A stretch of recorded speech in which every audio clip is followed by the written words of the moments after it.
संस्कारी बेटी। शालिनी की उम्र लगभग 28 साल की हो चुकी थी, लेकिन अभी तक उसकी शादी नहीं हुई थी। शालिनी के मम्मी पापा सरला और महेश जी ने कभी उसकी शादी के लिए कुछ ज्यादा कोशिश भी नहीं की। शाली मन ही मन चाहती थी कि दूसरी सहेलियों की तरह उसका भी घर बस जाए, लेकिन वो अपने मम्मी पापा से ये बात कहती भी तो कैसे कहती। माँ जानती है, मेरी सहेली है ना शीतल, उससे बेटी हुई है, बड़ी प्यारी बच्ची है उसकी। अरे ये तो बहुत अच्छी बात है। उसकी शादी भी तो 4 साल पहले हो गई थी ना। अब क्या कर बेटा, चाहते हैं तो हम भी यही है कि तुम्हारी शादी हो जाए, लेकिन कोई अच्छा लड़का मिलता ही नहीं।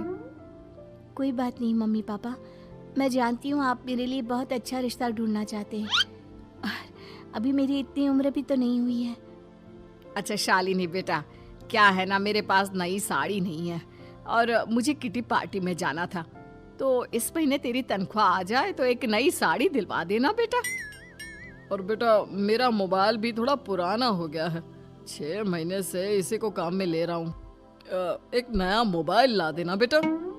हाँ हाँ मम्मी पापा। और माँ, आप तनख्वाह की चिंता क्यों करती हैं? साड़ी तो मैं आपको कल ही दिलवा दूंगी। और रही बात आपकी मोबाइल की, तो मैं आज शाम को ही ऑफिस से लौटते वक्त ले आऊंगी। अरे भगवान सबको तुम्हारे जैसी बेटी दे, कितना ध्यान रखती है अपने मम्मी पापा का। पापा, आज आप दुकान नहीं जा रहे हैं क्या? वो क्या है ना बेटा, मेरे सर में जरा दर्द हो रहा है, इसलिए आज दुकान जाने का मन नहीं है। पापा दवाई ले लीजिए, और अगर हो सके तो चले जाइए। इस तरह दुकान बंद रहेगी तो ग्राहक आना बंद कर देंगे ना। अरे बेटा, तेरे पापा की अब उम्र हो चली है और तू है ना हमारी कमाऊ बेटी, इतनी अच्छी नौकरी करती है, हमारा ख्याल रखती है, तेरे पापा को चिंता करने की क्या जरूरत भला है?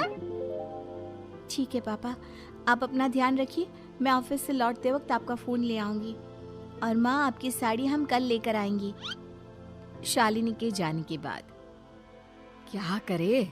शालिनी के लिए सच में कोई लड़का ढूंढकर उसकी शादी करवानी है क्या? अरे पागल हो गई हो क्या?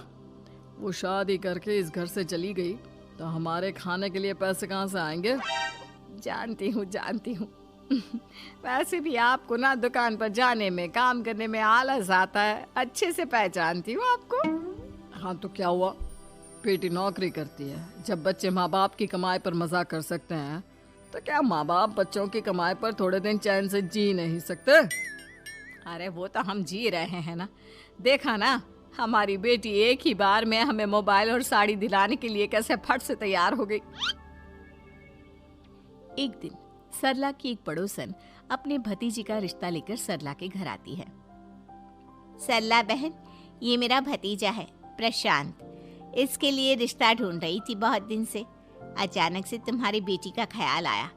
इतनी सुंदर और अच्छी नौकरी वाली लड़की है, मुझे तो बहुत पसंद है। अरे तुम्हारे पसंद करने से क्या होता है? मेरी बेटी को भी तो तुम्हारा भतीजा पसंद आना चाहिए ना। हाँ हाँ, ऐसे थोड़ी ना कि तुम्हें हमारी लड़की पसंद आ गई और हमने रिश्ता कर दिया। मेरा भतीजा बहुत बड़ी कंपनी में जॉब करता है। अंकल जी, मैंने आपकी बेटी को देखा है और वो मुझे बहुत पसंद है। हाँ हाँ, तुम्हें तो पसंद है, लेकिन हमें भी तो उससे एक बार पूछना पड़ेगा ना। तो बुलाइए ना शालिनी को, उससे पूछ लेते हैं कहाँ है वो।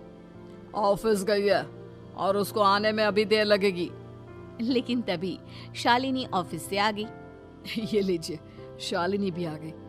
अब आमने सामने ही बात कर लेते हैं। आओ आओ शालिनी बेटा, इससे मिलो। मेरा भतीजा प्रशांत प्राइवेट कंपनी में अच्छी जॉब करता है। अब बेटा, तुम्हें ये लड़का पसंद है क्या?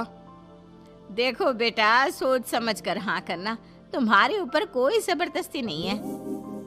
मम्मी पापा, प्रशांत की जॉब और उसकी बातें सुनकर मुझे तो काफी अच्छा लगा।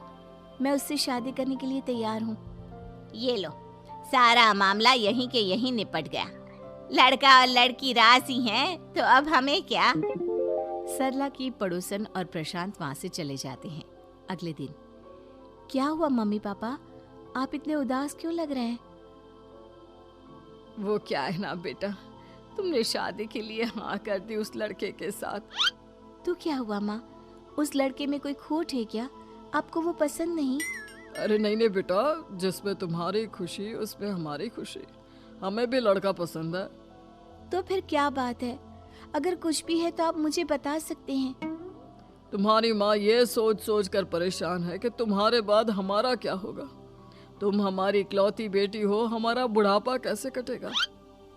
अब बेटा, हम अपने बारे में सोचकर तुम्हें जिंदगी भर शादी करने से रोक तो नहीं सकते ना। जाओ, तुम अपनी जिंदगी में खुश रहो।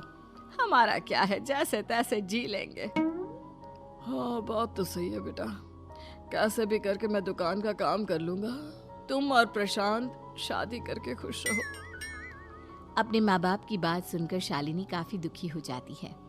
उसे लगने लगता है कि वाकई में उसकी शादी हो जाने के बाद उसके माँ और बाप का ख्याल कौन रखेगा। और यही सोचकर वो एक दिन प्रशांत से मिलती है।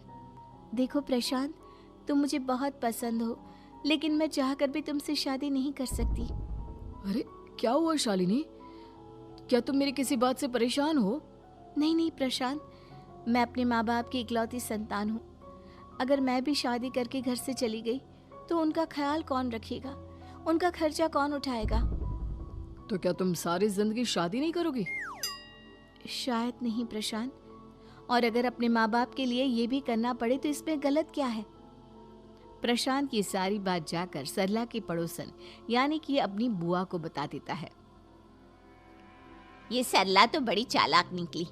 प्रशांत, वो अपनी बेटी के साथ खेल खेल रही है। कैसा खेल? आप क्या कहना चाहती हैं? अरे शालिनी बहुत सीधी और संस्कारी लड़की है, लेकिन ये सरला और महेश एक नंबर के चालाक। बुआ जी, आपकी बात सही है, लेकिन अपनी बेटी के साथ भला कोई क्यों चालाकी करेगा? वो तो मैं तुझे कल बताऊंगी। तो कल सुबह मेरे साथ शालिनी के घर चलना। और फिर अगले दिन।